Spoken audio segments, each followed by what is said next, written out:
আসসালামু আলাইকুম। আজ আমি সিলেট শহরে একটি সৌন্দর্য ও গুরুত্বপূর্ণ উদ্যোগ নিয়ে কথা বলতে চাই। আপনারা দেখতে পাচ্ছেন সড়কের দুই পাশে আলাদা লেনে যানবাহন চলাচল করছে এবং মাঝখানে নিরাপত্তার জন্য একটি আইল্যান্ড বা ডিভাইডার তৈরি করা হয়েছে।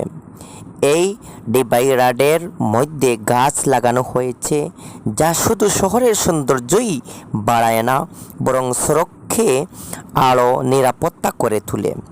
এর ফলে বিপরীত দিকে থেকে আসা গাড়ি হেডলাইটের আলো সরাসরি চালকের চোখে পড়ে না, দুর্ঘটনায় ঝুঁকি কমে এবং যানবাহন চলাচল আরও শৃঙ্খলাবদ্ধ হয়।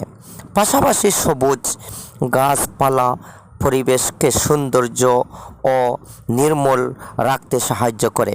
আমাদের সবার দায়িত্ব এই গাছ লাগানো এবং সড়ককে অবকাঠামো রক্ষা করা।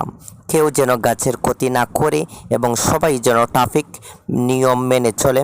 আসুন আমরা সবাই মিলে একটি পরিচ্ছন্ন, সবুজ এবং নিরাপদ সিলেট গড়ে তুলি। ধন্যবাদ। সবাই ভালো থাকবেন। অসংখ্য ধন্যবাদ।